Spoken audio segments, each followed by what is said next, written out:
This episode of Teen Mom 2 starts off with Kail doing an episode of her Coffee Convos podcast.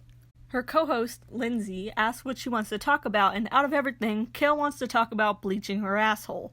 I don't know if she just says things like that for attention or what.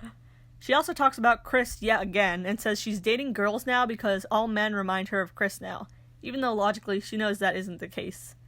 For the actual podcast part, they just talk about how Kail might want to have more kids sooner rather than later. Stella is going to daycare soon.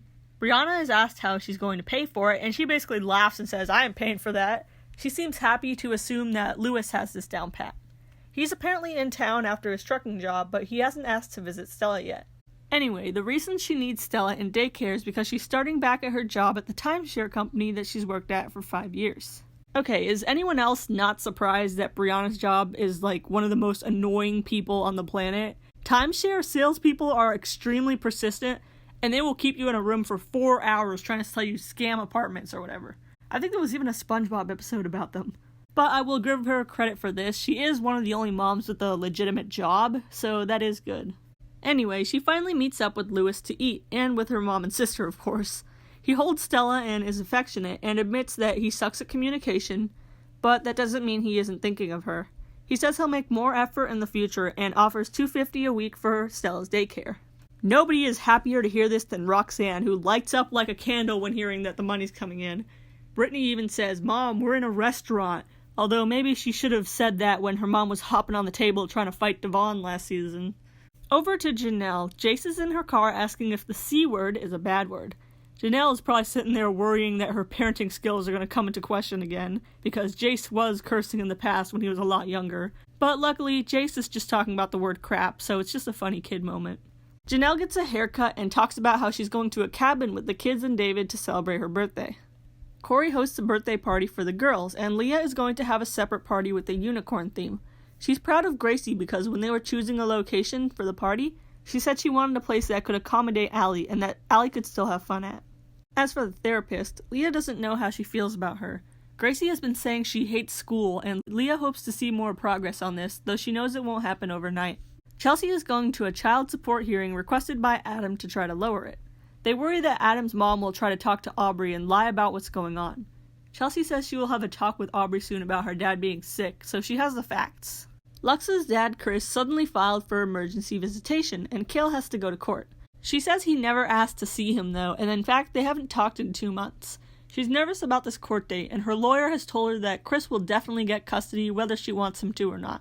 Kail knows he has the right to see him, but she also feels that only she knows what's best for her 4-month-old baby. Briana is heading back to work and taking Stella to daycare. Oh, did you think it was just Briana and Stella? No, her mom and sister are accompanying her yet again. After dropping off Stella, she cries about having to leave her. Jenelle takes her kids to have some fun in the snow, and then they come back and sing happy birthday to her. David comes out to the porch to give her her present, which is an Airbnb in Tennessee and tickets to see Cardi B. Jenelle apparently loves Cardi B. Not sure if more than Kesha, that love was pretty strong. But she does like her, yet she doesn't look that excited, at all. David is cringily rapping her lyrics and dancing on the patio, and she just sits there so apathetic. Whether it's because he spent her money on it, or she's never happy unless there's drama happening or weed being smoked, who knows. Chelsea comes out of mediation. She basically gives a rundown that Adam is a complete loser and drain on society.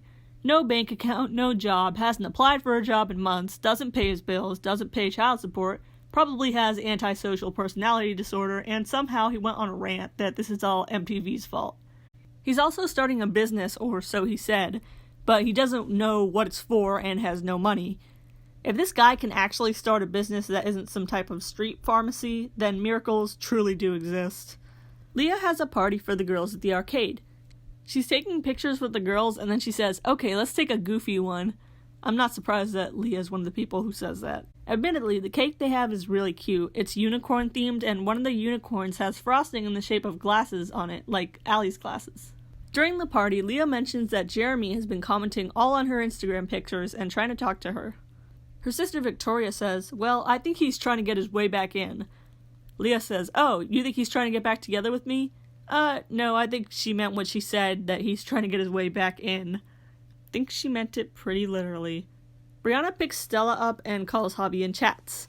Meanwhile, at home, Roxanne asks Nova if she's gonna miss her mom. Savage Nova just flat out says nope. She says she feels like Briana doesn't like taking care of her, only Stella.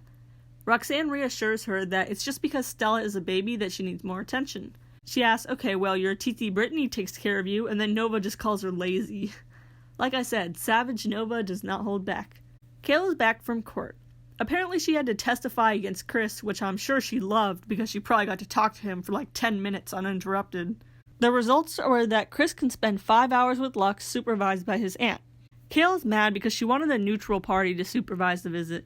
She also lets it slip that she believes Lux loses no matter what because he won't have both his parents.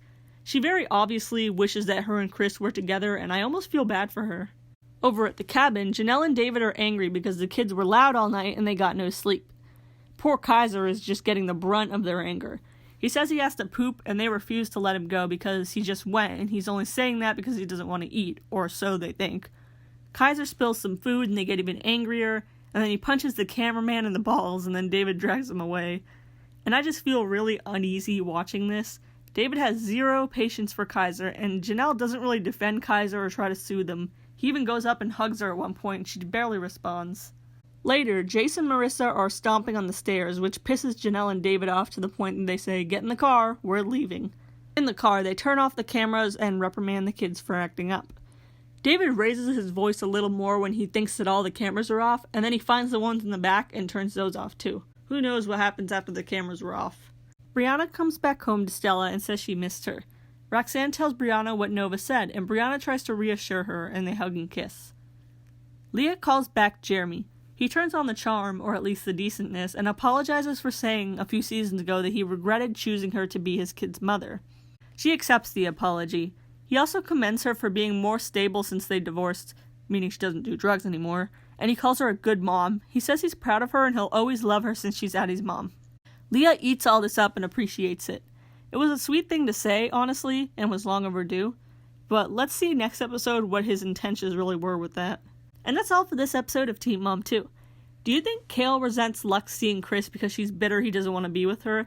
And do you think Jenelle and David were being too harsh with the kids? Let me know what you thought of this episode, and make sure to subscribe for Teen Mom recaps every week.